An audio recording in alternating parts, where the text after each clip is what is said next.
सदाचार, शौचाचार, स्नान, भस्म धारण, संध्या वंदन, प्रणव जप, गायत्री जप, दान, न्यायतः धनोपार्जन तथा अग्निहोत्र आदि की विधि एवं महिमा का वर्णन। ऋषियों ने कहा, सूत जी, अब आप शीघ्र ही हमें वह सदाचार सुनाइए जिससे विद्वान पुरुष पुण्य लोकों पर विजय पाता है। स्वर्ग प्रदान करने वाले धर्म में आचार तथा नरक का कष्ट देने वाले अधर्ममय आचारों का भी वर्णन कीजिए। सूत जी बोले, सदाचार का पालन करने वाला विद्वान ब्राह्मण ही वास्तव में ब्राह्मण नाम धारण करने का अधिकारी है। जो केवल वेदोक्त आचार का पालन करने वाला एवं वेद का अभ्यासी है, उस ब्राह्मण की विप्र संज्ञा होती है। सदाचार, वेदाचार तथा विद्या, इनमें से एक एक गुण से ही युक्त होने पर उसे द्विज कहते हैं। जिसमें स्वल्प मात्रा में भी आचार का पालन देखा जाता है, जिसने वेदाध्ययन भी बहुत कम किया है तथा जो राजा का सेवक, पुरोहित, मंत्री आदि है, उसे क्षत्रिय ब्राह्मण कहते हैं। जो ब्राह्मण कृषि तथा वाणिज्य कर्म करने वाला है और कुछ कुछ ब्राह्मणोचित आचार का भी पालन करता है, वह वैश्य ब्राह्मण है। तथा जो स्वयं ही खेत जोतता, हल चलाता और उसे शूद्र ब्राह्मण कहा गया है। जो दूसरों के दोष देखने वाला और परद्रोही है, उसे चांडाल द्विज कहते हैं। इसी तरह क्षत्रियों में भी जो पृथ्वी का पालन करता है, वह राजा है। दूसरे लोग राजत्वहीन क्षत्रिय माने गए हैं। वैश्यों में भी जो धान्य आदि वस्तुओं का क्रय विक्रय करता है, वह वैश्य कहलाता है। दूसरों को वणिक कहते हैं। जो ब्राह्मणों, क्षत्रियों तथा वैश्यों की सेवा में लगा रहता है, वही वास्तव में शूद्र कहलाता है। जो शूद्र हल जोतने का काम करता है, उसे वृषल समझना चाहिए। सेवा, शिल्प और कर्षण से भिन्न वृत्ति का आश्रय लेने वाले शूद्र दस्यु कहलाते हैं। इन सभी वर्णों के मनुष्यों को चाहिए कि वे ब्रह्म मुहूर्त में उठकर पूर्वाभिमुख होकर सबसे पहले देवताओं को, फिर धर्म का, अर्थ का, उसकी प्राप्ति के लिए उठाए जाने वाले क्लेशों का तथा आय और व्यय का भी चिंतन करें। रात के पिछले पहर को उसहा काल जानना चाहिए। उस अंतिम पहर को, जो आधा या मध्य भाग है, उसे संधि कहते हैं। उस संधि काल में उठकर द्विज को मलमूत्र आदि का त्याग करना चाहिए। घर से दूर जाकर बाहर से अपने शरीर को ढके रखकर दिन में उत्तराभिमुख बैठकर मलमूत्र का त्याग करे। यदि उत्तराभिमुख बैठने में कोई रुकावट हो तो दूसरी दिशा की ओर मुख करके बैठे। जल, अग्नि, ब्राह्मण आदि तथा देवताओं का सामना बचाकर बैठे। मल त्याग करके उठने पर फिर उस मल को ना देखे। तदंतर जलाशय से बाहर निकाले हुए जल से ही गुदा की शुद्धि करे, अथवा देवताओं, पितरों तथा ऋषियों के तीर्थों में उतरे बिना ही प्राप्त हुए जल से शुद्धि करनी चाहिए। गुदा में 7, 5 या 3 बार मिट्टी लगाकर उसे धोकर शुद्ध करे। लिंग में कंकोड़े के फल के बराबर मिट्टी लेकर लगावे और उसे धो दे, परंतु गुदा में लगाने के लिए 1 पसर मिट्टी की आवश्यकता होती है। लिंग और गुदा की शुद्धि के पश्चात उठकर अन्यत्र जाए और हाथ पैरों की शुद्धि करके 8 बार कुल्ला करे। जिस किसी वृक्ष के पत्ते से अथवा उसके पतले काष्ठ से जल के बाहर दतुवन करना चाहिए, उस समय तर्जनी उंगली का उपयोग ना करे। यह दंत शुद्धि का विधान बताया गया है। तदंतर जल संबंधी देवताओं को नमस्कार करके मंत्र पाठ करते हुए जलाशय में स्नान करे। यदि कंठ तक या कमर तक पानी में खड़े होने की शक्ति ना हो तो घुटने तक जल में खड़ा हो। अपने ऊपर जल छिड़ककर मंत्रोच्चारण पूर्वक स्नान कार्य संपन्न करे। विद्वान पुरुष को चाहिए कि वहाँ तीर्थ जल से देवता आदि का स्नानांग तर्पण भी करे। इसके बाद धोत वस्त्र लेकर 5 कच्छ करके उसे धारण करे। साथ ही कोई उत्तरीय भी धारण कर ले, क्योंकि संध्या वंदन आदि सभी कर्मों में उसकी आवश्यकता होती है।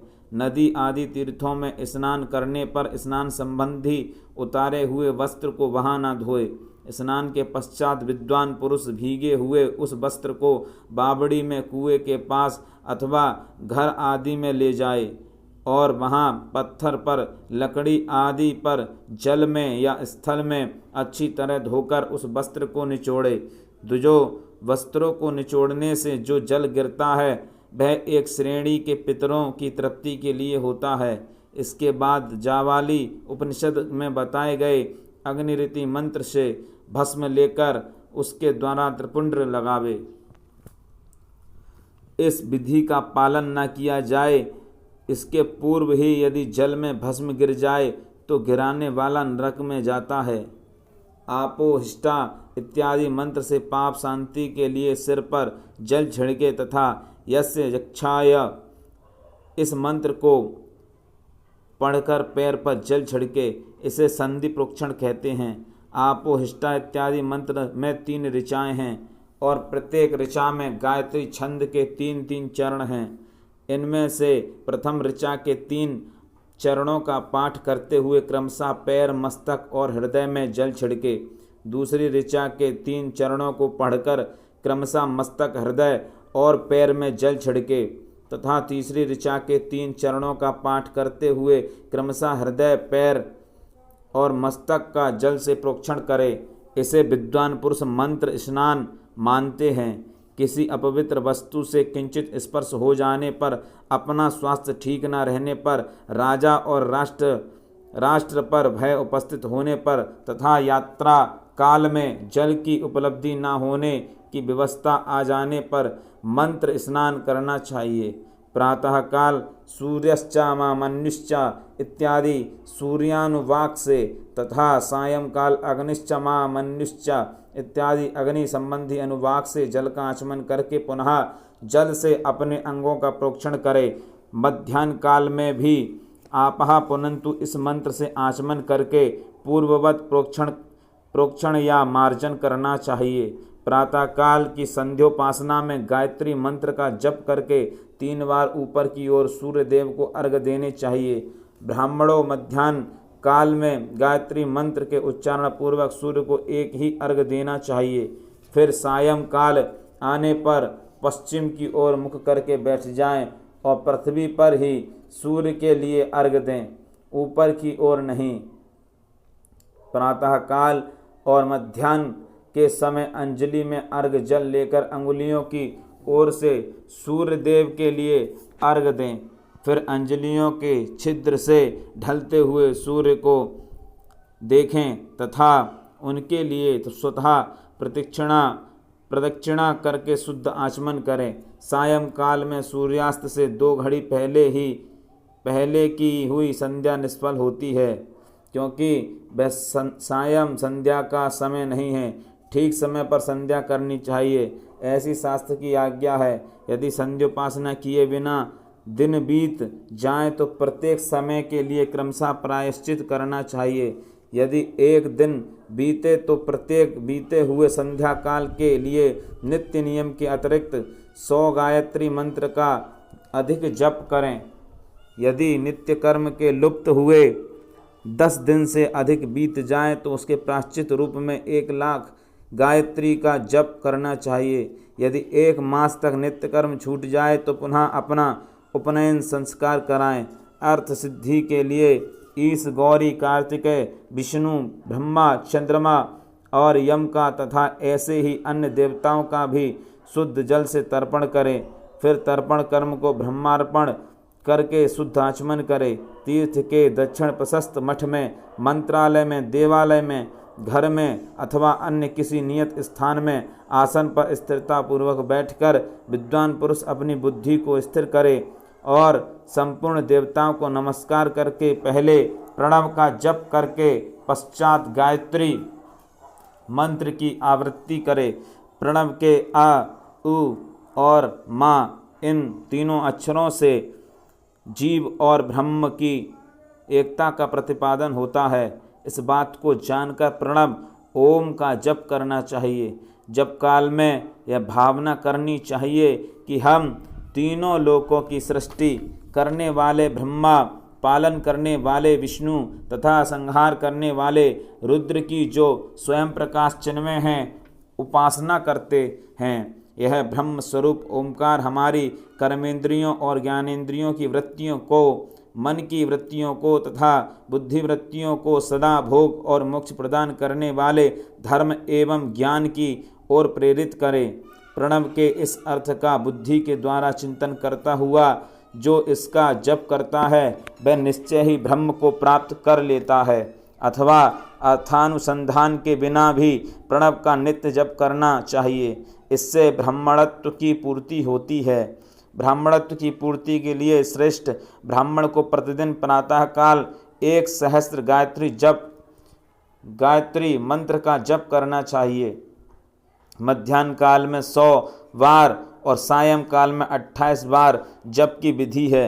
अन्य वर्ण के लोगों को अर्थात क्षत्रिय और वैश्य को तीनों संध्याओं के समय यथा साध्य गायत्री जप करना चाहिए। शरीर के भीतर मूलाधार, स्वाधिष्ठान, मणिपुर, अनाहत, आज्ञा और सहस्त्रार ये 6 चक्र हैं। इनमें मूलाधार से लेकर सहस्त्रार तक 6 स्थानों में क्रमशः विद्युस्वर, ब्रह्मा, विष्णु, ईश, जीवात्मा और परमेश्वर स्थित हैं। इन सब में ब्रह्म बुद्धि करके इनकी एकता का निश्चय करे और वह ब्रह्म मैं हूँ ऐसी भावना पूर्वक प्रत्येक श्वास के साथ सोहम का जप करे।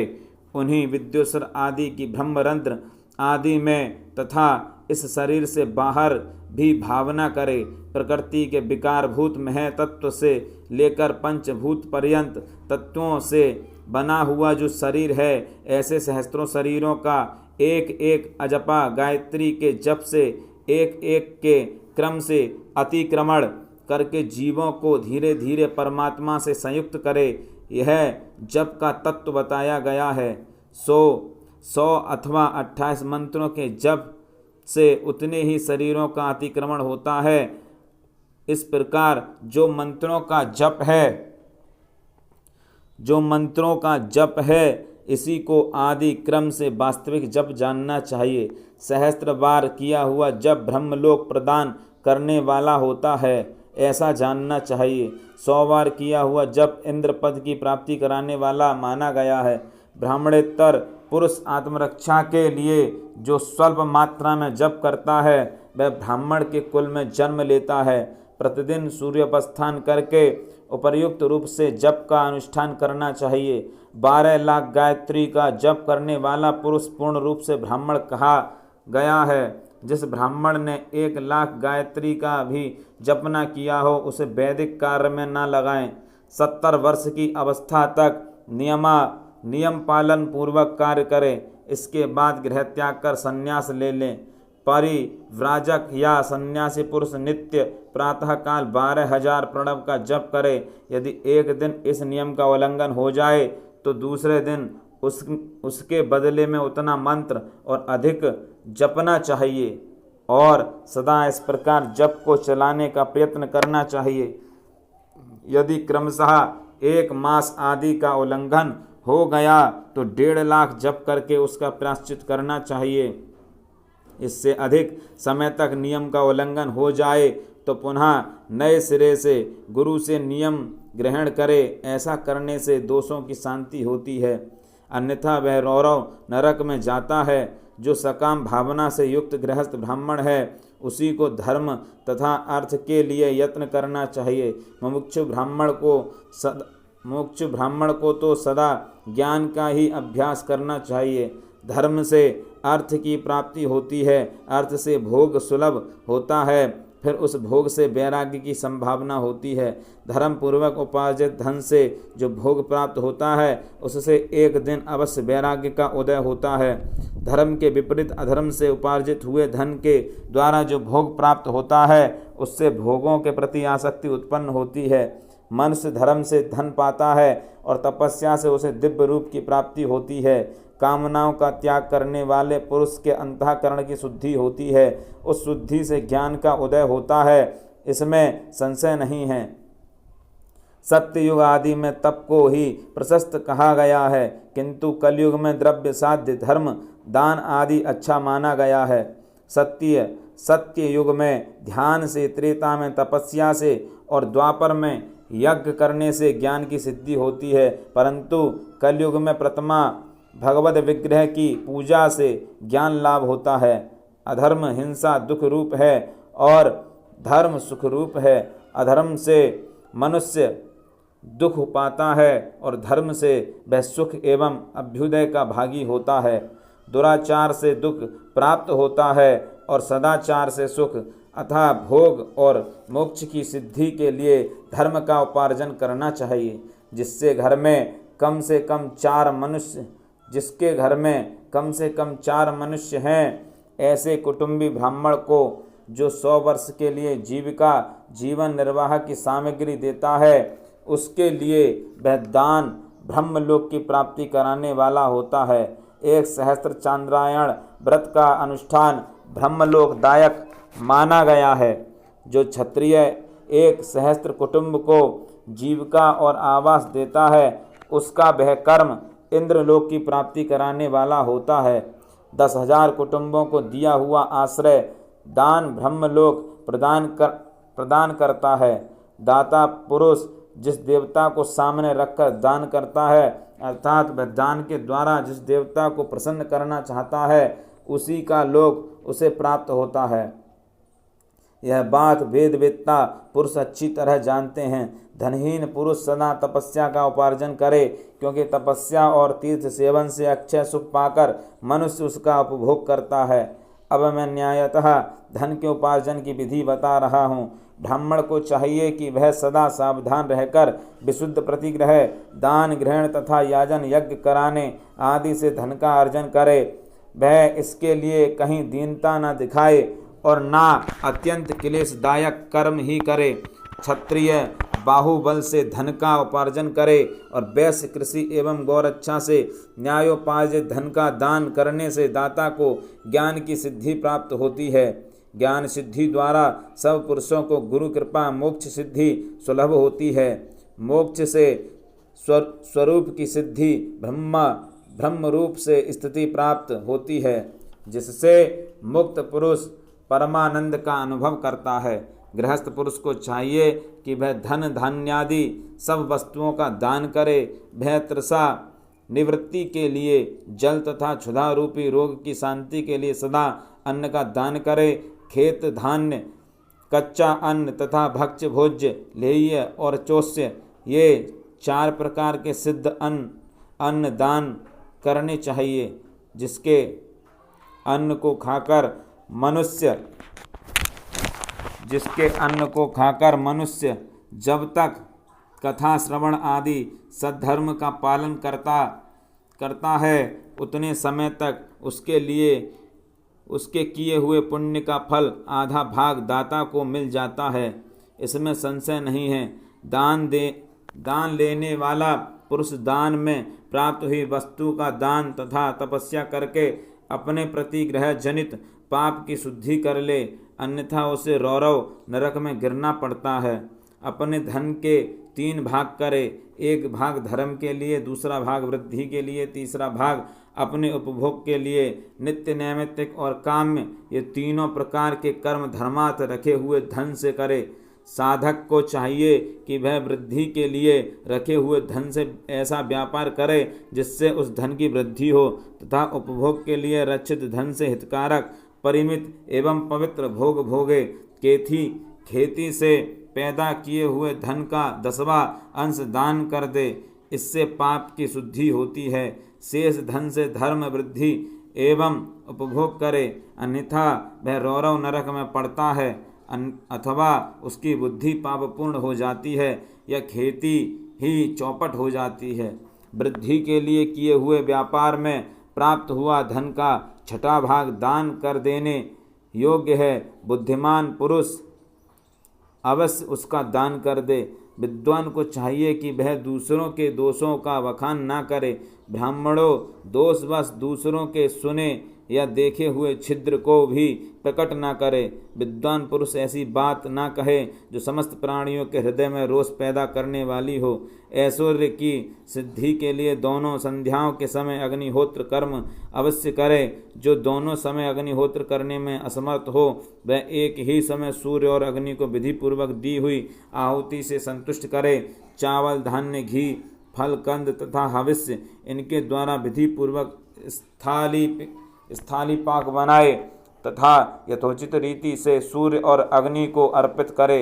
यदि भविष्य का अभाव हो तो प्रधान होम मात्र करे। सदा सुरक्षित रहने वाली अग्नि को विद्वान पुरुष अजस्त्र की संज्ञा देते हैं अथवा संध्या काल में जप मात्र या सूर्य की वंदना मात्र कर ले। आत्मज्ञान की इच्छा वाले तथा धनार्थी पुरुषों को भी इस प्रकार विधिवत उपासना करनी चाहिए। जो सदा ब्रह्म यज्ञ में तत्पर होते हैं, देवताओं की पूजा में लगे रहते हैं, नित्य अग्नि पूजा एवं गुरु पूजा में अनुरक्त होते हैं तथा ब्राह्मणों को तृप्त किया करते हैं, वे सब लोग स्वर्ग लोक के भागी होते हैं। बोलो शंकर भगवान की जय।